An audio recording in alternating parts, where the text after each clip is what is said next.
And records are rolling.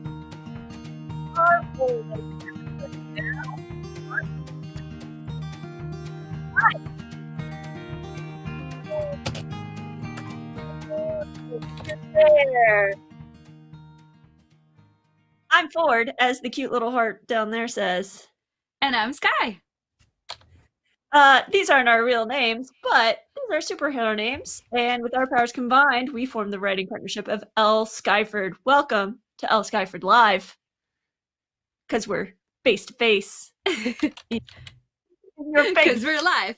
Here in these bite-size episodes, we are going to talk about book birthdays, book news. Today we are reviewing a book, which is really exciting, in a different format than usual.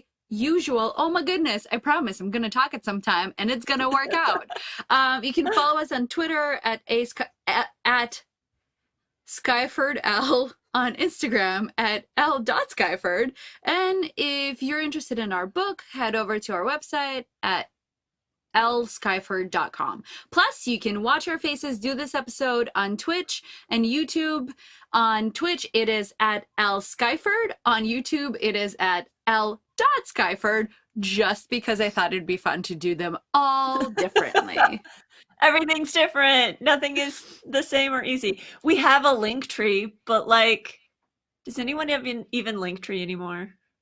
I do, yes. all the time. Yes. So yes, the answer is yes. I link tree a bunch. This and every episode is full of spoilers and oversharing, so you've been warned.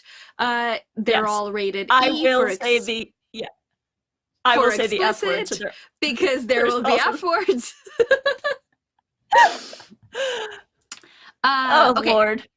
Today we are talking about Shipped by Angie Hockman, and we're going to do things a little differently today because we have each prepared 5 questions to ask the other one. We haven't really talked about this in terms of what our answers will be, so we will be as surprised about the answers as you will, hopefully, possibly.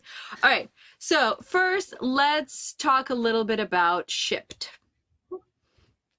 Yes, so Shipped hasn't even come out yet, you guys. You can tell by this tiny little thing on my advanced reader copy. It comes out January 19th, 2021, so it's very close to its book birthday. This is a standalone novel, and the synopsis follows thusly. Henley and Graham work for a cruise line and are forced to take a cruise to the Galapagos as they compete for a promotion. They've always been at odds with each other, but will all the tension turn to chemistry, lust, and something more in this idyllic setting?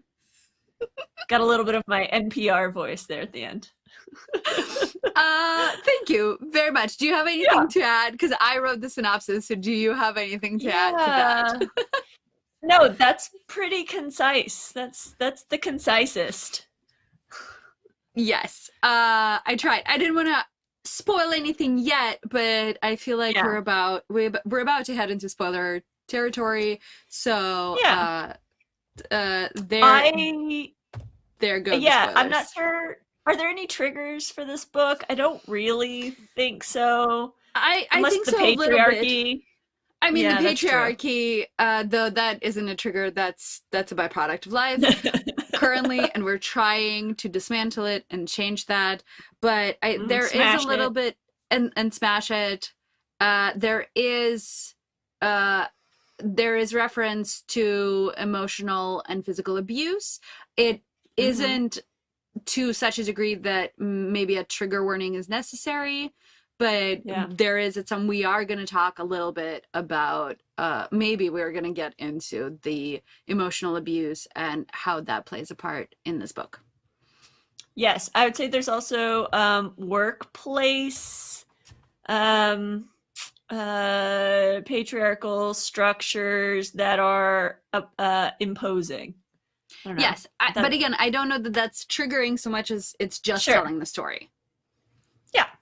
But who knows? Who knows who's out there and Uh, what affects them in which way? So, you know what? That's absolutely true. Absolutely. If this triggers you, please know that it exists and you should it tread carefully.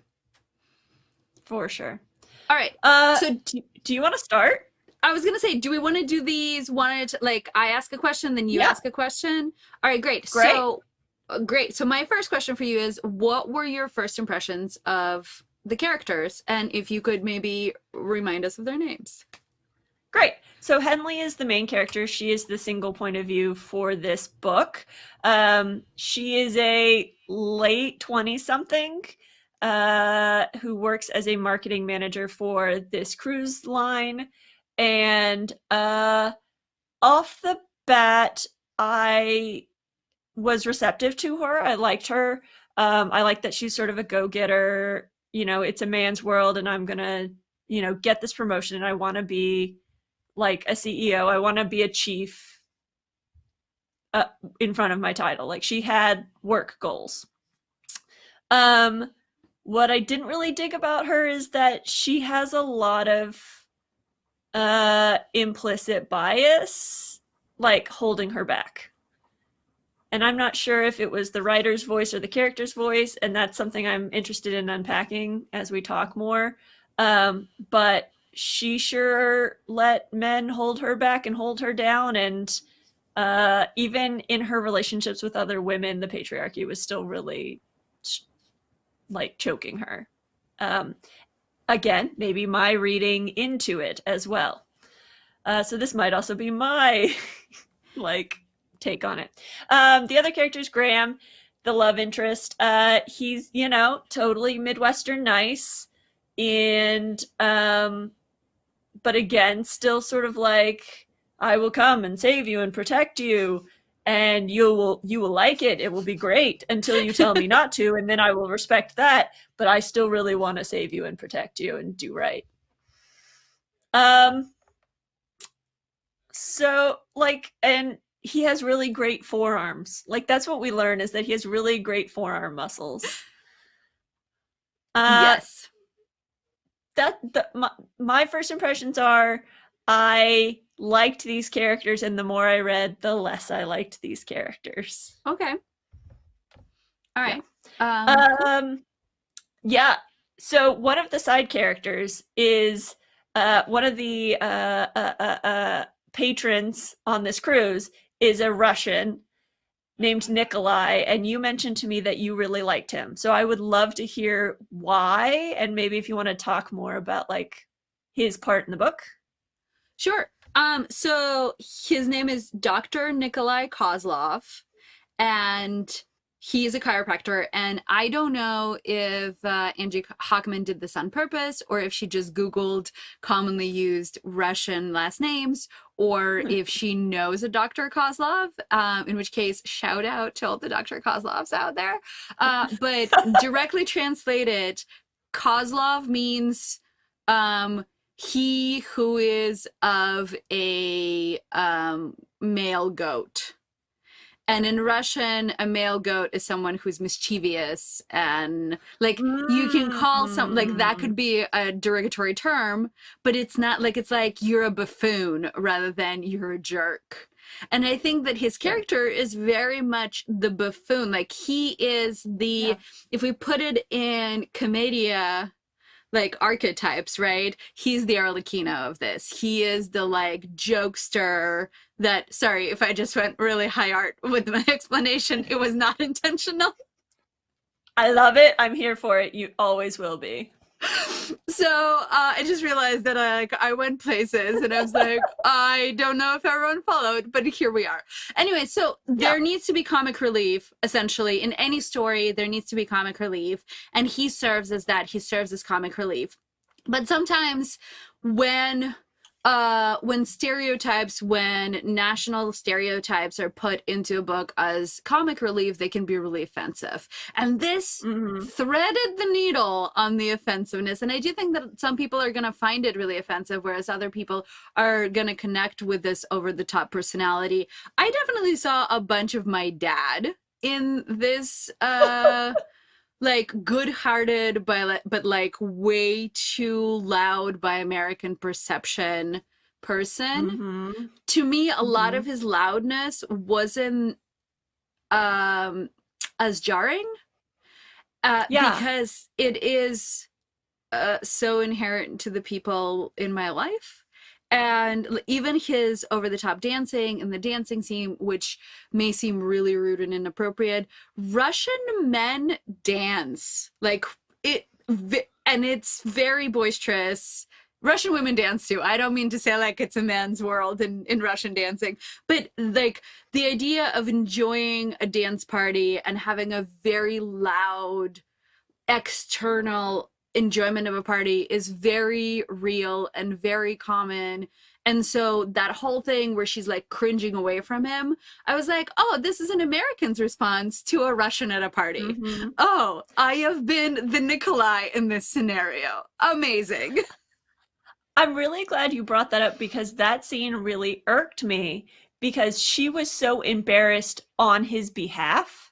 And he wasn't embarrassed. He was just doing himself. And had she laughed and joined in, I think it would have been a more freeing, more accepting moment of who this guy was than her just like, oh my God, he's so embarrassing. He's embarrassing me. How mortifying. It felt like a teenager's response to a situation, not an adult person's response. I definitely read that and went, either just one Russian person, like in terms of like this author knows a Russian person, this Russian person behaves in a way that Russian people think is totally normal, and this American interpretation of it is very prudish, or this was a plot device and this Russian character was used as a plot device. But like, Yeah. to me it was like, oh, of course he knows this song, and of course he doesn't think that there is inherent inappropriateness in the song, because in translation it's a good thing. Like the idiom doesn't translate properly, right? My dad has absolutely quoted songs that I want to be like, you are of the wrong age group to be quoting that, and he's like, but it directly translates to mean these things. So I connected with Nikolai a lot. I did think that it did not, for me, his character did not tip over into offensive stereotypes. It remained Yes. in the world of like almost offensive, but then he would have these really genuine moments that definitely recentered him as a three-dimensional person rather than a two-dimensional, like flat stand-in for a joke. So I do appreciate that. Sorry, that was really long-winded, but he's comic relief. No, I wanted he's to get into genuinely it. Russian, and he should put away his Ed Hardy shirts, but he never will because he enjoys the loud prints. I hear you. Okay, next one is mine. You sort of already touched on this when you talked about Graham. How was Graham as a protagonist to you? Or as a love interest, since he's not technically the protagonist. Right. So I talked about like his like wanting to play into male stereotypes a little bit, but I liked him. Like he's hunky and he's kind-hearted and he doesn't know why Henley hates him from the beginning, so he's a little bit like duh kind of about it. And it's just, for me, he always had an excuse for everything. Like when he took what's the word I'm looking for? Credit? Yes, thank you. Authorship of her project, her idea. It was because his phone was cutting in and out. He is too busy to sign all of his emails and put up an email signature that says, "Thank you very much for your time, Graham." Like there's always an easy excuse for him, and that made me really mad for some reason. Like I just couldn't get behind that. But he had lovely forearms and he can take a great picture, and we know this about him. Yeah. So it kind of felt like the part where we get to know him and his history just wasn't timed in the right place. I think it might have just been a little bit too late for me. All right. Henley has a squad of people behind her. She has some friends back home, people helping her try to get this promotion, supporting her against her sleazy boss who touches too long, who's a little skeevy. And do you think that having a squad of people to like help you on your project, to like reveal your boss's improprieties to the higher ups, do you think that helped or hindered Henley's story and Henley's growth? So, I love a good squad, and I think, I mean, firstly, it does. There's something about Henley's character that is showcased in the fact that she gives credit to her team of people that support her. Mm-hmm. I do think that there were a lot of people in this team, and there was not a lot of time. There was time spent on them, but not nearly enough time for me to get their distinct personalities or their distinct storylines. They aren't the focus, so maybe that doesn't really matter as much. But I had a lot, like I sort of know a little bit about Christina, and we know a little bit about Deborah, the one that discovers the metadata. Yeah, like we know a little bit about all of them, but just the fact that I read this book 2 days ago and I can't remember their names sort of speaks to the fact that they didn't stick in my head. Yeah. Tori was the other friend. Tori was the lesbian friend. Oh, yeah. Not Christina. Tori is the lesbian friend with the wife. Yeah. Okay. Yeah. So like there is. I remember that Christina doesn't like getting hugged, and the fact that she kept getting hugged was just book throwy for me. Like, respect people's boundaries who don't like to get hugged. As a person who doesn't like getting hugged, it is a torture. Please stop. Right. And Henley smirked about it. She thought it was so funny to watch Christina get hugged by her sister. Like, I'm like, that was the first turn off for me for this book. Yeah, it was hard for me because I don't like hugs, and it takes my like if I give permission, then you can hug me, but without my permission, it's not okay. So from all of us in the no hug village, please respect our wishes. We mean them with our whole hearts. So and I do. We might consent to hug now and take that consent back. That's how consent works. Also that. Yes, I can take my consent. Yes, please respect that as well. So in terms of whether or not it hindered the story, no, I don't think it hindered the story. I do feel like I can't really, like, I remember them as a gaggle unit, rather than particular people. I think there's something separate to be discussed about Walsh, her sister, and the presence of Walsh in the story. And I actually wonder why Walsh was in the story at all, because I don't know, like, if we completely removed Walsh's story, like Walsh's storyline from Henley would be a heartless robot. Yes, but it didn't have to be Walsh in order for her to change, right? It could be a series of other incidents that forced her to reconsider. She could find personal growth on her own. She found personal growth because her sister put her boobs on display, right? Like, Right. She found personal growth because her sister was flirting with Graham, and she fell out of a canoe to, like, prevent that. Right. It's like her sister was the perpetual deus ex machina, not the, like, deus ex machina in the final moment of the play. Right. To go back to our high art discussions. Yes, exactly. Yeah. So Walsh, not Henley, propels the plot forward. And that to me made it a little bit difficult to concentrate on Henley as the lead character. Yes. Because she is constantly being directed down a path by her circumstances versus choosing a path of her own doing. So just something, I mean, and some people are like that, so it just might be a story about a person like that. Yeah. Okay. how okay, we are heading into a Let's territory get it. that I love a lot.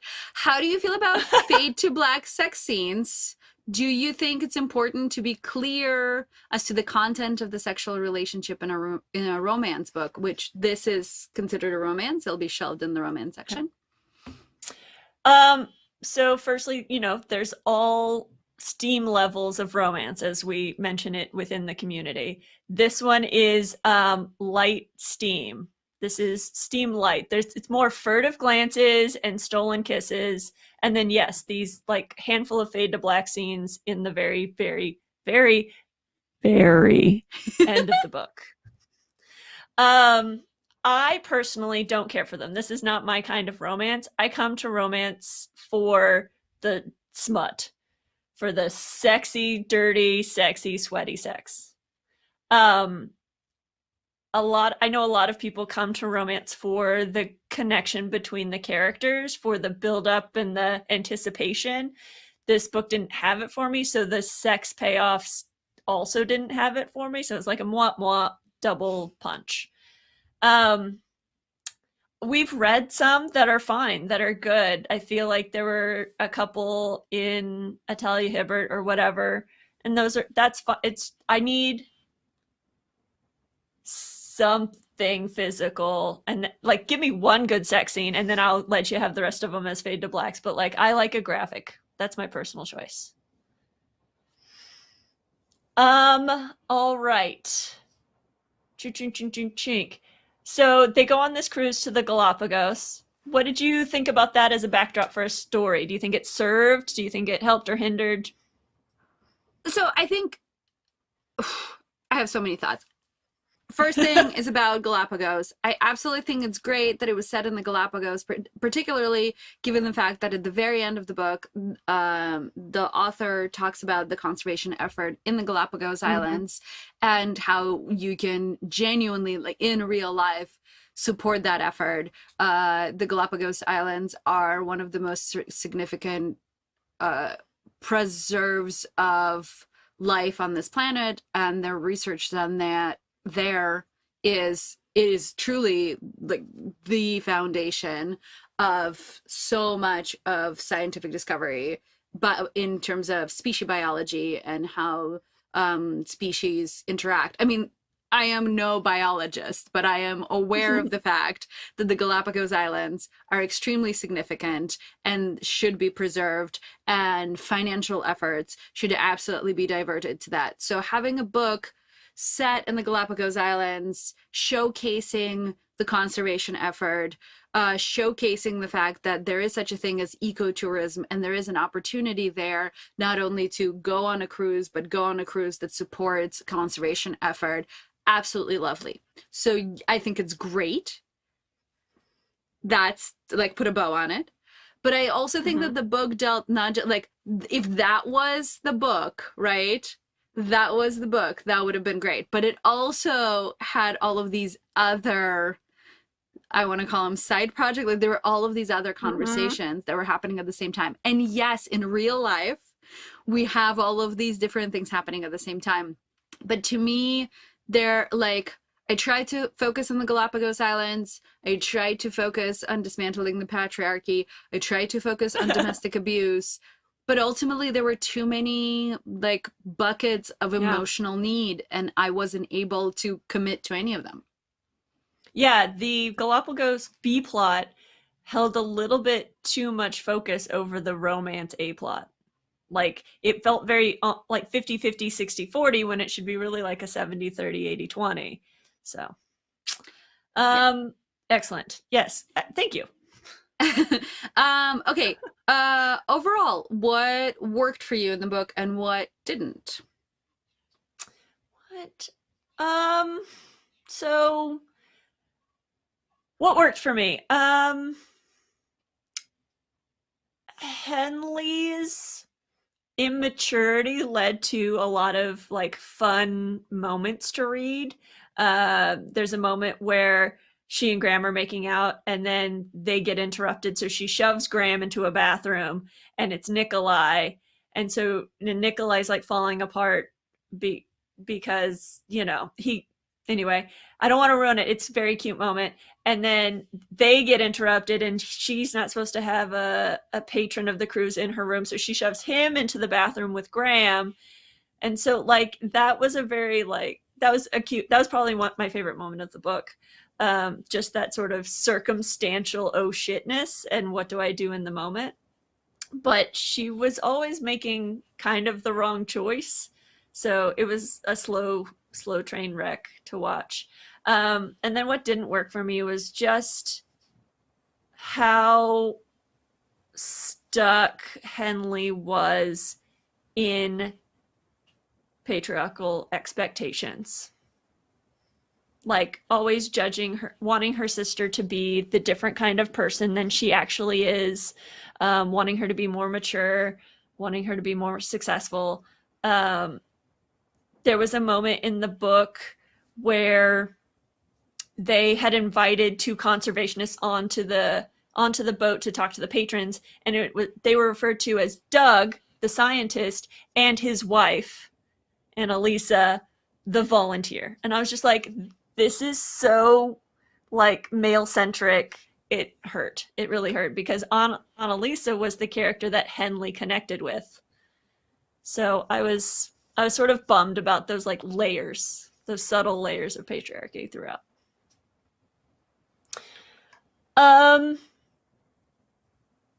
Do I have too many questions? No. Did we just go out of order? One. Oh. Yeah, I went out of order. Okay, I got mine. Confused. Sorry, okay. And then I'll go back to That's okay. It's fine. So this book cover does not depict a moment in the book. This moment does not happen in the book. Thoughts? I mean, I am always opposed to book covers that are not really in any way reflective of the book, and this isn't the first time that that's happened. I've definitely made that comment previously about Beach Read, about How to Fail at Flirting. There's so many I can name where the book cover definitely speaks to this like lighthearted romance where tropical romance where she's gonna make him do stuff for her. None of that happens. None of that is true. The book is a lot heavier. And if I were to not know anything about this book and pick it up based on the cover, and in fact that is what happened, right? Like I knew nothing about this book. I picked it up based on the cover, and I had a hard time liking it because my expectation of it was in no way the book that I was reading. And I had a really hard time with a whole bunch of things where I was like, wait, we're talking about all of these really heavy subjects. Not that heavy subjects shouldn't be talked about, but I thought I was picking up like a light and fluffy island romance, and this is clearly not it. Yeah. So,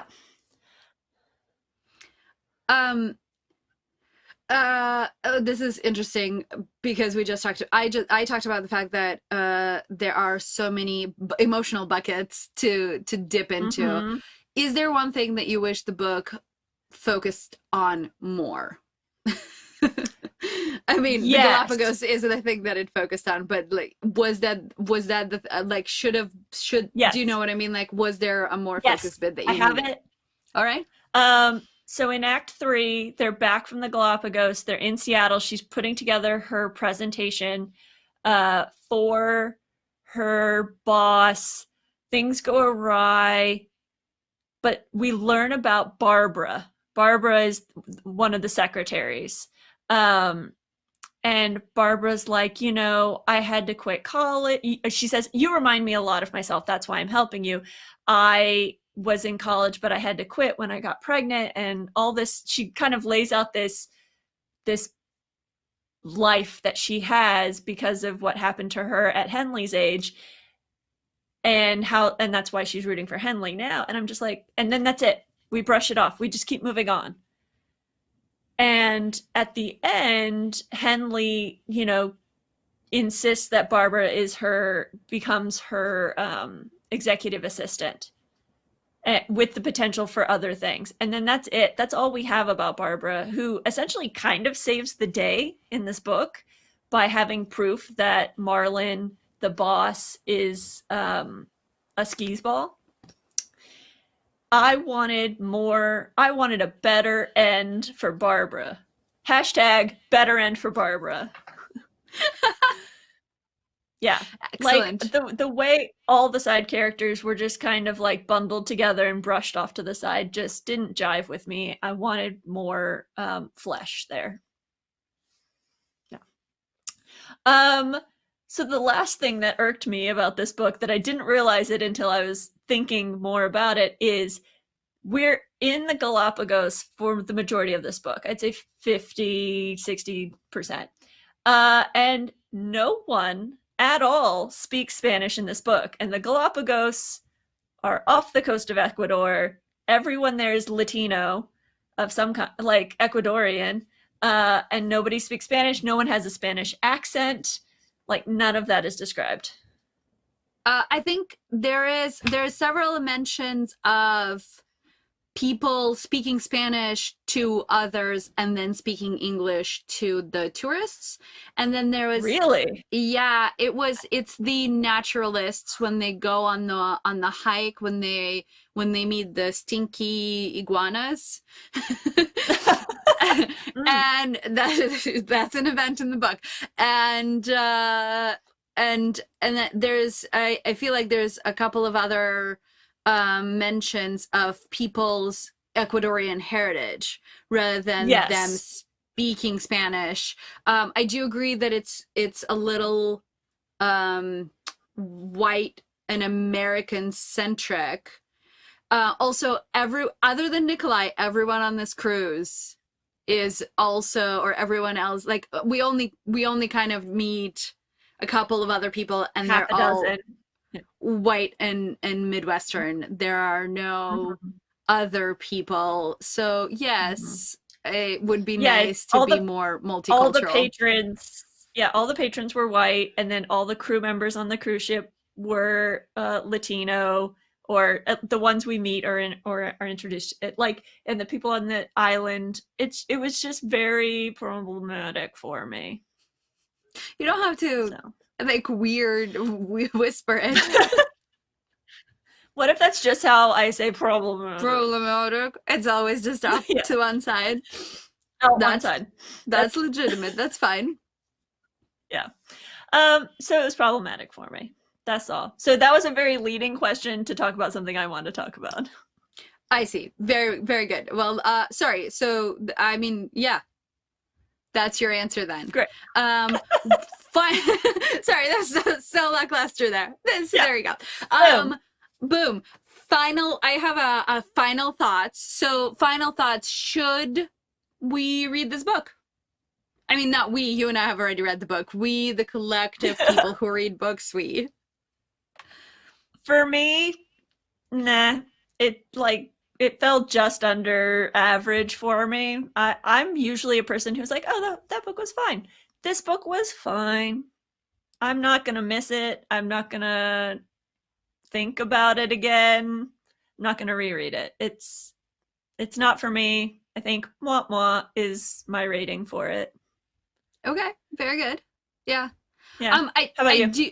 Well, so I want to give props to any author who gets to publish their debut novel, because as you and I know, that is a trench that is V deep and V confusing. So for someone to have gotten out of that trench, massive props on that. I hope that the fact that this book is published will get her into publishing more and more books, and so on that front, she has a Golden Heart Award. Right, exactly. Golden Heart Award. I don't know if it was for this, but or for something. Yeah. So on that front, huge props to Angie Hockman for writing a book, for getting it to to this point, so that people like you and me get to be like mwah about it. So I'm always impressed with anyone, particularly the first one out of the gate. I also agree that this had so many problems for me that I would not recommend it to other people necessarily. This was billed as The Hating Game and The On Honeymooners, and I would recommend both of those instead of this, which is a Sure. little bit, I mean, it's sad for this book, but it's great for the other books.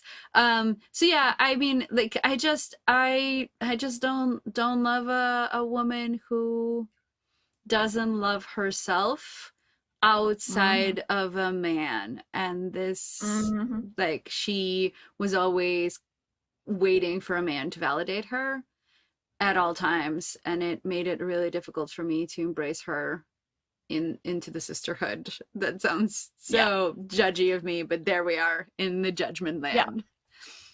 Welcome to Judgment Land. That's the new name for this.